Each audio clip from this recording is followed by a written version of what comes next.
Salut bande de geeks pour cette nouvelle vidéo de ces rétrospectives. Nous allons passer en 2010 sur PlayStation 3, avec l'adaptation du film Harry Potter et les Reliques de la Mort première partie. Car oui, c'est clairement une adaptation du film, tout comme les précédents à partir du 4. Harry Potter et les Reliques de la Mort première partie est un film de David Yates sorti le 24 novembre 2010. Il est la première partie de l'adaptation du 7e roman du même nom de J.K. Rowling. Les adaptations en jeux vidéo sont sorties le 18 novembre 2010, soit 6 jours avant le film. Ils sont présents sur 6 supports. Le jeu est le même sur PC, PS3, Xbox 360 et Wii.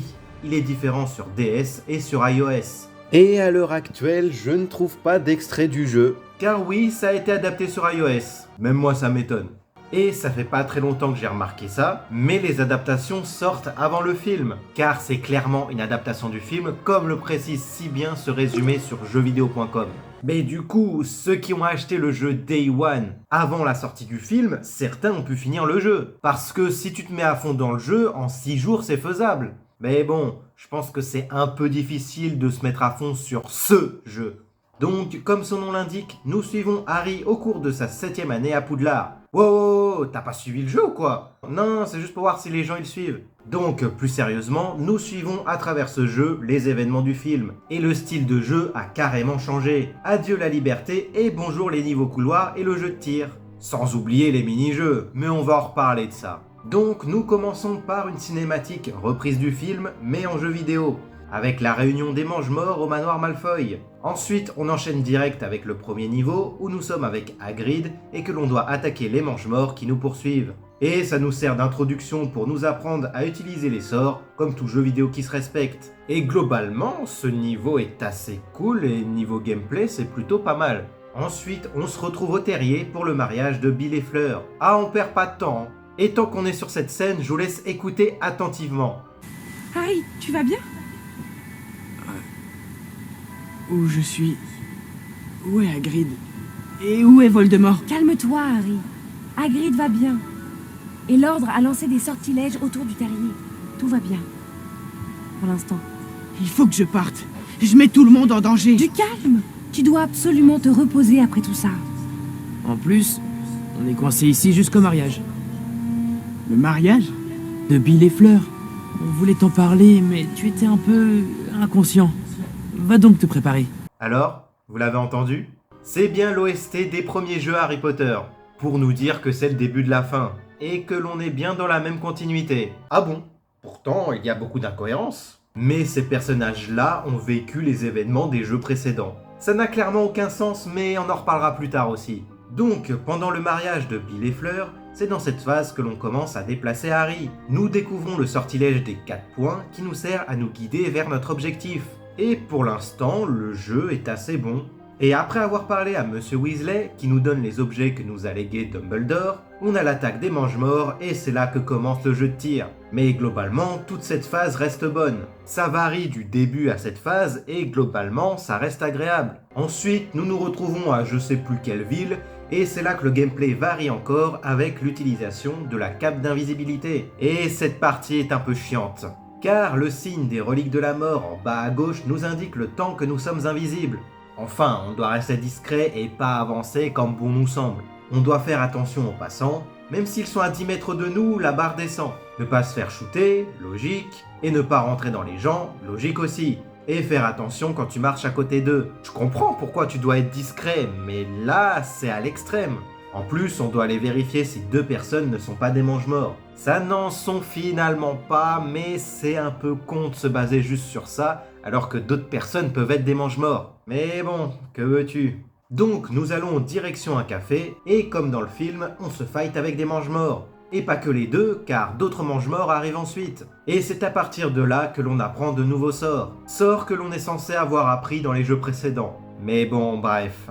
Après ça, nous sommes au Square Grimoire en vue FPS, va savoir pourquoi, et on doit vérifier si c'est un lieu sûr. On doit affronter quelques créatures en utilisant des potions et des sorts, et ensuite, l'intrigue du film continue avec Créature. Il va attraper Mandingus Fletcher et Dobby est avec lui.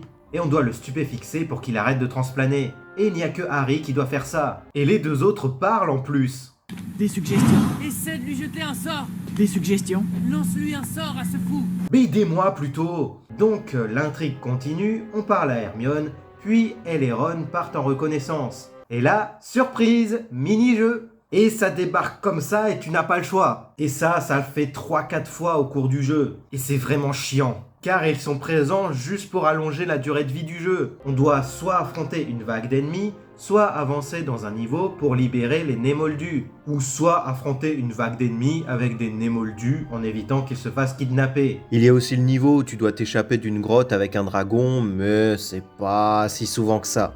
Et c'est ça à chaque fois. Et c'est obligatoire pour avancer. Une fois qu'on finit les premiers mini-jeux, on a une autre phase avec la cape d'invisibilité où on doit capturer les 3 membres du ministère pour prendre leur apparence. Il arrive parfois que l'on se fasse repérer, mais la mission ne s'arrête pas. Tu te fais canarder de partout et c'est game over si tu meurs. Et à un moment donné, j'ai eu un bug avec Runcorn car je n'arrivais pas à le stupéfixer. Et c'était très chiant. Donc après ça, on prend leur apparence et on suit l'intrigue du film. Et contrairement au deuxième jeu, le polynectar ne fait pas effet longtemps, et tu dois rapidement te mettre sous la cape pour pas te faire repérer. Et c'est chiant, c'est plus long et c'est pas très amusant. Après avoir fait tout ce qu'on avait à faire, on a un combat avec Ombrage. Oui, dans le jeu c'est le cas. Dans le roman, je ne sais pas. Et après l'avoir battu, tu dois avancer en combattant des rafleurs. Et ça pendant un petit moment. C'est clairement un jeu de tir.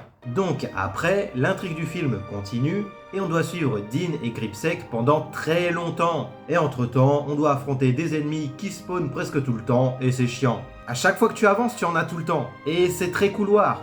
Et on a aussi la fameuse conclusion sur l'épée de Gryffondor par Hermione.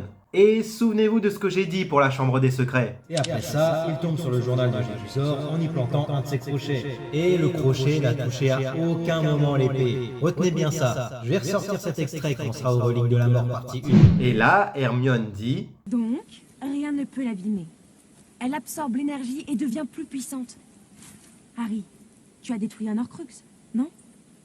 Le journal intime. Grâce au basilic. Quand tu as tué le basilic, l'épée a absorbé son venin. Donc l'épée...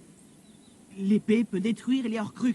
Sur aucun des deux jeux, l'épée ne touche le basilic. Je n'ai pas fini la chambre des secrets sur PC, mais je pense que l'épée ne le touche pas. Donc, incohérence. Et on a aussi la fameuse dispute de Harry et Ron. Tu t'imaginais peut-être qu'on allait trouver un Horcrux par jour. C'est toi l'élu, c'est toi qui as le plan. On devait terminer ce que Dumbledore avait commencé. Mais ce vieux hibou n'a donné aucune piste, hein. Retire le médaillon. Allez, Ron. Tu ne dirais pas ça si tu ne le portais pas depuis si longtemps. Si, je le dirais. Je ne me voile pas la face, moi. Va-t'en alors. Si t'en as marre, retourne auprès de ta maman et laisse l'Horcrux.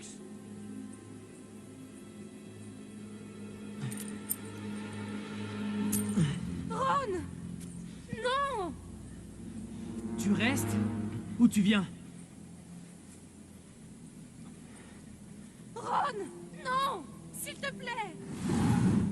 C'est très rushé par rapport au film, et moins intense. Ce qu'on a aussi sur le chemin, ce sont les détraqueurs. On utilise bien sûr le fameux sortilège du Patronus pour les repousser. Après que Ron soit parti, Hermione dit qu'il faut faire un camp. Donc on ne suit plus Gripsec et Dean. C'est ce que je me disais, on les rattrape pas. Et après avoir trouvé le coin de campement, de nouveaux mini-jeux débarquent. En fait, j'ai l'impression que ces mini-jeux sont là pour faire patienter pendant l'installation complète du jeu, alors que le jeu est déjà installé. Donc, après ces mini-jeux, direction Godric's Hollow. On ne doit pas se faire repérer par les mange-morts, donc on doit encore utiliser la cape. Hermione est invisible aussi alors qu'elle n'a pas la cape, mais bon, que veux-tu?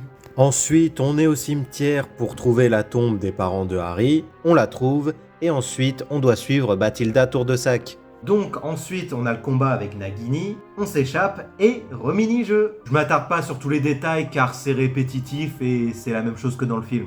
On a le fameux passage où on suit le Patronus de Biche, qui dure des plombes dans le jeu alors que c'est 1 minute à peu près dans le film. On récupère l'épée, Ron est présent et on affronte l'Horcrux où je suis mort beaucoup trop de fois. Et c'est pas une blague, parce qu'on a les araignées qui nous attaquent plus l'Horcrux. J'ai dû mourir une 20aine de fois. Donc ensuite on fait le chemin du retour en compagnie de Ron. Des ennemis spawnent toujours sur le chemin. Et ensuite on se retrouve au camp et direction la maison des Lovegood. Et c'est bien sûr un niveau comme les autres. Arrivé là-bas, c'est comme dans le film, Hermione nous raconte l'histoire des 3 frères et les mange-morts attaquent. qui est aussi un niveau. On a le niveau dans la maison, puis sur le chemin pour s'échapper. Puis, après s'être échappé, comme dans le film, les rafleurs sont là, et on les défonce pendant très longtemps. J'avais l'impression que le niveau ne finirait jamais. Je crois que je me suis laissé tuer à un moment. Et c'est ce qu'il fallait faire, je crois. Car ensuite, on est au manoir des Malfoy qui signe le dernier niveau. Bon, c'est plus de cinématique que de gameplay, car on combat les Malfoy, et après, le jeu se conclut sur la mort de Dobby, et Voldemort qui récupère la baguette de Suro. Et le jeu est fini. Donc on ne va pas s'attarder plus et commencer à la conclusion. Les graphismes sont beaux, ça c'est indéniable. Ce sont toujours les têtes des acteurs, mais ils sont un peu plus regardables. Les niveaux sont répétitifs, surtout les mini-jeux. Et ceux-ci sont obligatoires pour avancer, et c'est vraiment saoulant. Ce qui est cool, c'est que l'on retrouve certains éléments de l'univers, comme les saule-cogneurs et les araignées. On doit aussi à un moment donné récupérer un livre de sorts. Oui, comme dans les premiers jeux. Mais l'animation n'est pas la même. Ça, c'est dans les premiers jeux, ça, c'est dans les Reliques de la Mort partie 1. Différent. Le gameplay reste pas mal, c'est jouable, mais ce jeu est un peu ennuyeux, car on suit juste le film et c'est chiant. On n'a pas cette impression de liberté comme les jeux précédents. On t'impose des trucs, on suit un couloir et t'affrontes des ennemis à chaque coin. Ce jeu s'est fait défoncer par la critique et a reçu une note très salée. Et je dirais que c'est à moitié mérité. Parce que oui, le jeu est chiant, mais au niveau gameplay et visuel, ça va. Mais c'est vrai que le côté jeu et amusement n'est pas vraiment là. Et moi, perso, c'est un OSEF sur 20. En plus, j'ai dû jouer à la version PC car ma PS3 a eu un blême. Et c'est aussi le cas du prochain jeu. Donc si vous avez aimé, n'hésitez pas à lâcher un max de pouces bleus et à lâcher vos commentaires, à vous abonner et à partager, c'est important. Et la prochaine fois, nous serons en 2011 pour l'année de la conclusion avec Harry Potter et les Reliques de la Mort, partie 2. Sur ce, je vous dis à la prochaine. Ciao!